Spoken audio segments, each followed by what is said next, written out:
অবশেষে পশ্চিমবঙ্গ রাজ্য সরকারি কর্মচারীদের ডিএ মামলার চূড়ান্ত শুনানি আজ।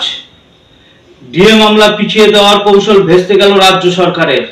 আজই পশ্চিমবঙ্গ রাজ্য সরকারি কর্মচারীদের বকেয়া ডিএ মামলার চূড়ান্ত শুনানি হতে চলেছে সুপ্রিম কোর্টে, সাফ জানিয়ে দিল রাজ্য সরকারি কর্মচারীদের আইনজীবী। ঠিক কি হয়েছে চলুন বিস্তারিত জেনে নেওয়া যাক। অবশেষে দীর্ঘ প্রতীক্ষার অবসানের পর যখন ডিএ মামলার চূড়ান্ত শুনানি হতে চলেছে, অন্যদিকে রাজ্য সরকারের পক্ষ থেকে এই মামলা পিছিয়ে দেওয়ার কৌশল করা হয়েছে। পশ্চিমবঙ্গ রাজ্য সরকারি কর্মচারীদের বহু প্রতীক্ষিত বকেয়া ডিএ মামলা শুনানি আজ অর্থাৎ 7ই মে 2025 ভারতের সর্বোচ্চ আদালতে অনুষ্ঠিত হতে চলেছে। এই মামলার দিকে তাকিয়ে রয়েছেন রাজ্যের লক্ষ লক্ষ সরকারি কর্মচারী। আসুন জেনে নিই সর্বশেষ গুরুত্বপূর্ণ আপডেট কি আসছে।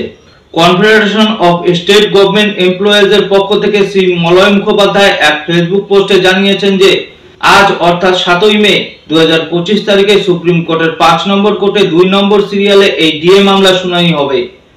সরকারি কর্মচারীদের খুশির বিষয় হলো মামলাটি টপ অফ দ্য লিস্ট হিসেবে চিহ্নিত হয়েছে।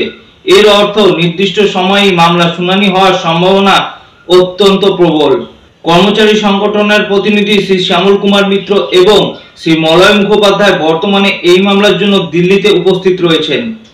তারা তাদের আইনজীবীর মাধ্যমে জানতে পারেন যে রাজ্য সরকারের পক্ষ থেকে মামলাটি মেনশন করে শুনানির দিন পরিবর্তন করার চেষ্টা করা হয়েছিল, কিন্তু মাননীয় বিচারপতিরা সেই মেনশন গ্রহণ না করেই এজলাস ত্যাগ করেন। ফলে পূর্ব নির্ধারিত সূচি অনুযায়ী আজই মামলা শুনানি অনুষ্ঠিত হচ্ছে। গতকাল 6ই মে 2025 সন্ধ্যায় মামলা যে অফিসিয়াল রিপোর্ট সুপ্রিম কোর্টের ওয়েবসাইটে প্রকাশিত হয়েছে, তাতেও এই তথ্যগুলি প্রতিফলিত হয়েছে, যা মামলার নির্দিষ্ট সময়ে হওয়া বিষয়টিকে আরো জোরদার করেছে। এই শুনানি রাজ্য সরকারি কর্মচারীদের জন্য অত্যন্ত গুরুত্বপূর্ণ। দীর্ঘদিন ধরে বকেয়া ডিএর দাবিতে তারা আন্দোলন চালিয়ে আসছেন। সর্বোচ্চ আদালতের এই শুনানি তাদের দীর্ঘদিনের প্রতীক্ষার অবসান ঘটাতে পারে এবং তাদের ন্যায্য পাওনার বিষয়ে একটি দিশা দেখাতে পারে।